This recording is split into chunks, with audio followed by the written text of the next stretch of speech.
Where do we catch up on the court case? You could watch the HenryResilient guy, honestly. But just so you guys know, he is not like fucking a judge. And even if he was a lawyer or something, you know, whatever he says is still whatever. Have your own opinion on shit is what I'm saying.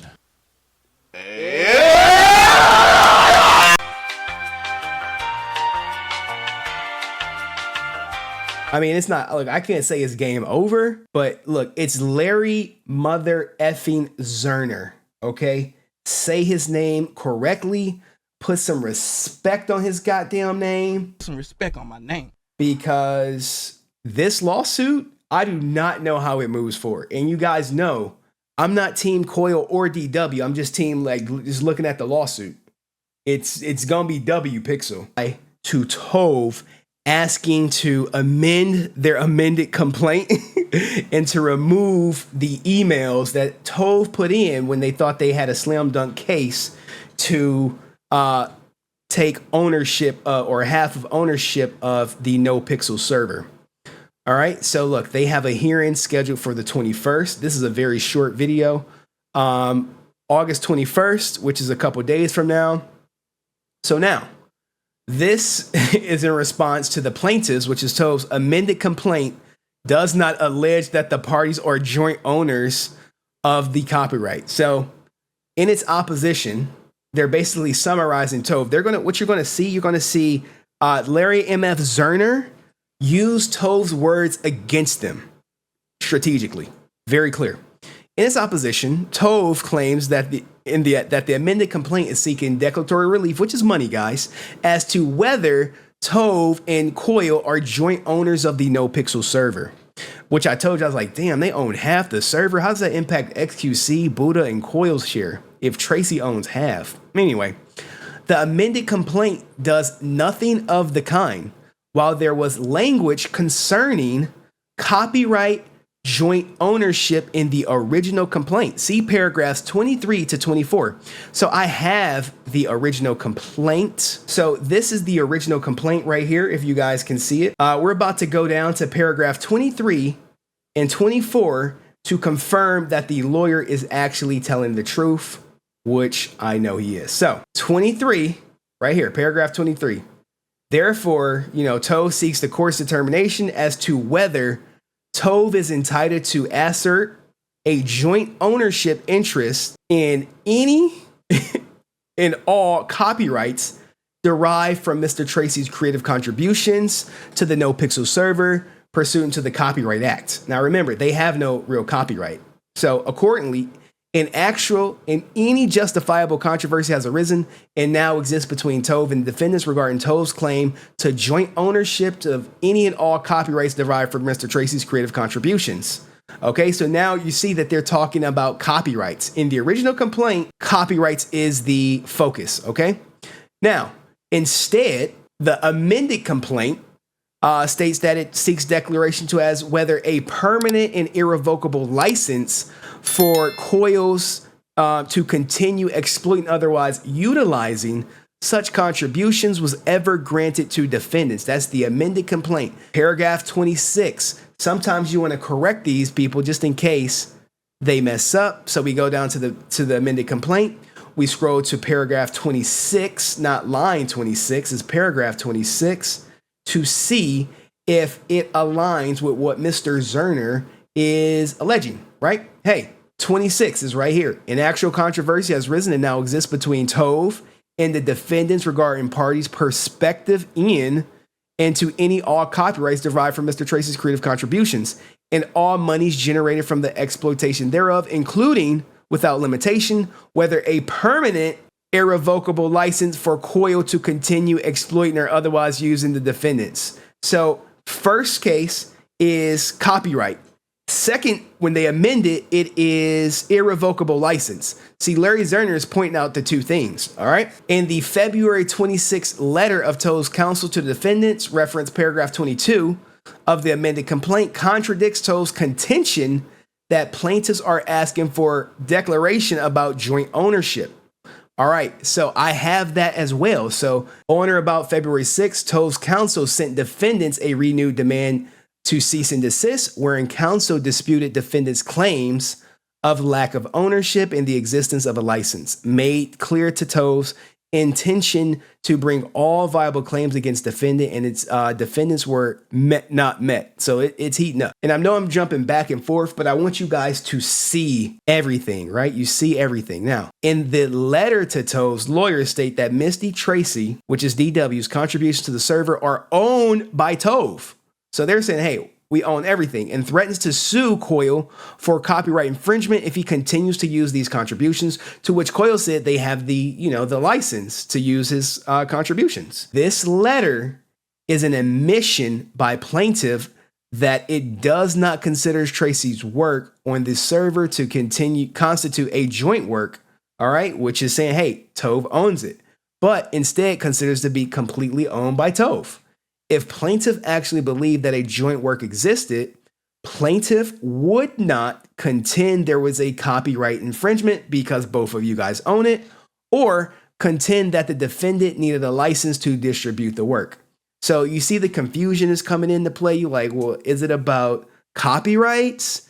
And now you're saying it goes from copyrights to joint ownership of the server. Like, it's jumping back and forth. And Larry Zerner is just nailing them down like, well, which is it about, guys? Okay. As both plaintiff and defendant agree that Tracy's work did not make him a joint author of this server, there is no dispute between parties that Tove and Koil are not joint authors of the server, right? So basically, we know Koil started the server. But this is me saying, which is it, Tove?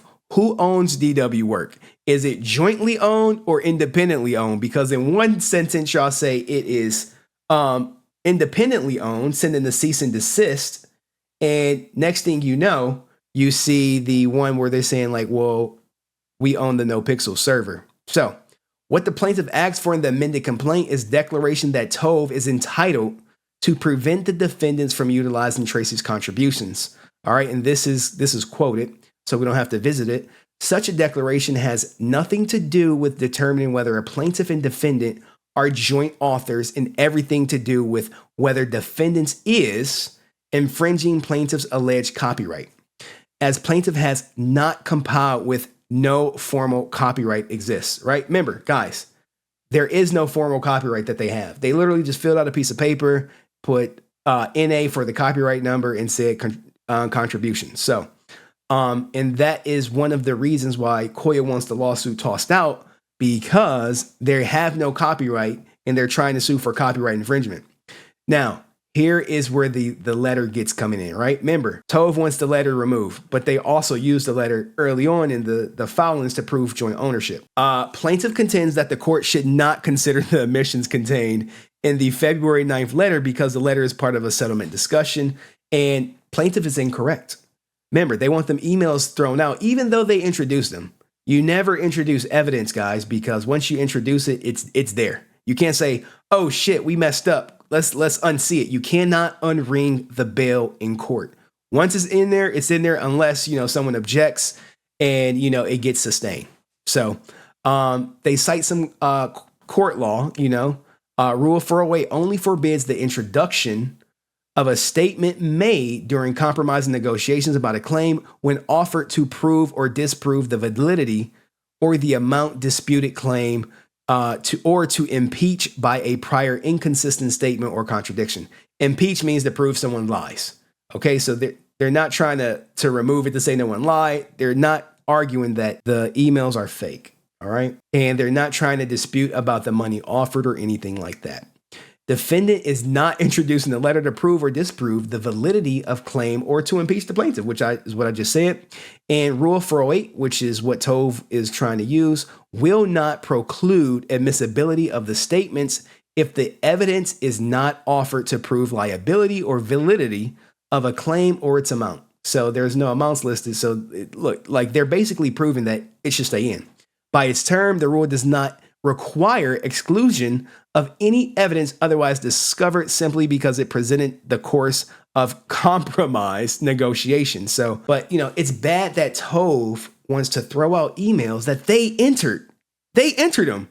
But, now Koil like, nah, you got to keep the emails in, guys. You can't unring the bell. And they're about to just basically beat him over the head with it. Defendant introduced the letter solely to show the nature of the claim, which they did.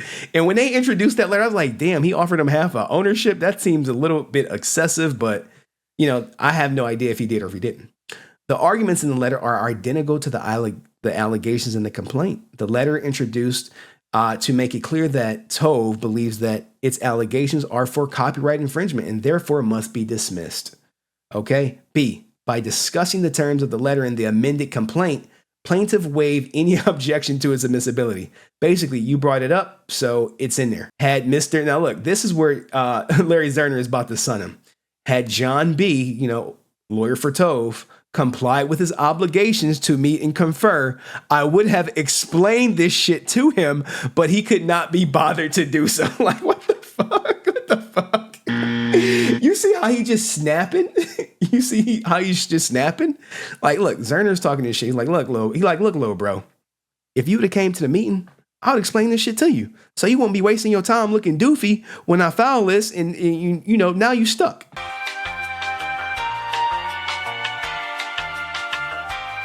I mean, listen,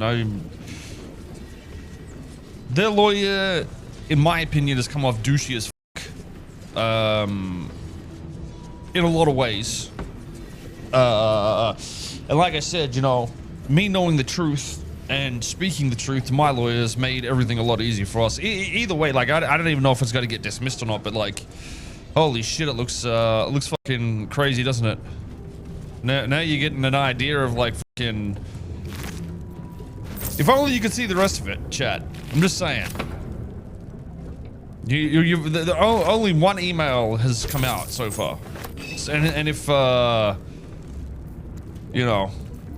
if more stuff comes out, then it'll be interesting to see what happens then.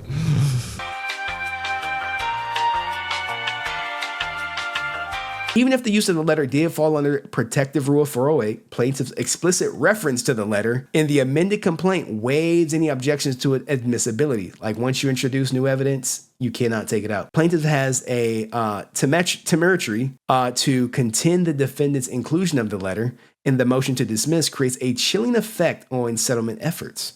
But in the Tove, who spends 4 paragraphs of the amended complaint detailing the contents of the supposedly confidential settlement communications between the parties. All right, so look, this is a diss. We need to get the goddamn ether beat behind this shit. By alleging that the contents of the letter in the amended complaint, the court is obligated to review the entire letter under the incorporation by reference doctrine. Courts have extended the incorporation reference doctrine to situations in which plaintiffs' claim depends on contents of the document. The defendant attaches the document to its motion to dismiss, which they did. So you gotta really watch what you say. And the parties do not dispute the authenticity of the document, even though the plaintiff does not explicitly allege the contents of that document in the complaint. So they're not arguing that the emails are fake. What do you guys think of this? Because they're just... Larry Zerner is like, bruh, how much is Koil playing Larry Zerner? Because whatever it is, he's worth it. Here, Tove used the letter to show that there's a dispute between parties and that Tove does not dispute the letter attached to the motion to dismiss is authentic. And good call, Tove not denying it. All right, they eating this shit right now, eating it. Accordingly, the court may review the letter. Defendants is unable to find any cases where the court refused to abide by the incorporation by reference. So if you introduce it, it's there. Doctrine simply because the document consisted of a settlement letter mentioned in the complaint. Finally, even assuming arguendo that the letter is inadmissible, that would not rescue the amended complaint, because they say rescue because that shit's in danger. So even if you take the letter out, they have to do this to hedge their bets. As discussed above, the amended complaint seeks declaration that defendant is using plaintiff's materials without a license, not about whether it's a joint work. Plaintiff is making a claim for copyright infringement, and thus the amended complaint must be dismissed. Now put check. If plaintiff cannot amend the complaint because any amendment would be futile. So now they're like, no, bro, y'all didn't change y'all shit once. We're not about to agree to change it twice, okay? While leave to amend is normally freely granted, that is not the case where any amendment would be futile. So Tove did throw everything at Koil, it seems. But, you know, Larry Zerner is looking like Babe Ruth at bat. He just knocking him out the park on this one. Plaintiff argues that it can cure the problems in the amended complaint by removing the problematic language. It cannot. The amended complaint in the February 9 letter referenced therein set out the issue that plaintiff wants the court to decide, whether Nopixel is using plaintiff's code without a license. That is an allegation of copyright infringement. Plaintiff concedes that it does not have a registered copyright, which they don't. Any amendment would be futile. The complaint should be dismissed without leave to amend. And I'm like, yo, is this checkmate? Will Tove respond? If Tove does, will it keep the case from getting dismissed? I mean, it's still murky, guys, on that license Koil has on DW's work, but Zerner is out lawyering John B for the goddamn win, man. What do you guys think of this lawsuit? Tove is sweating. If I look, no lie. If I'm Tove, I'm like, shit. If you've been following it from the beginning like I have, you see exactly where it went. It did go from declaratory judgment because I was like, wow, no one said that Tove owned half. And then Koil was like, because they don't.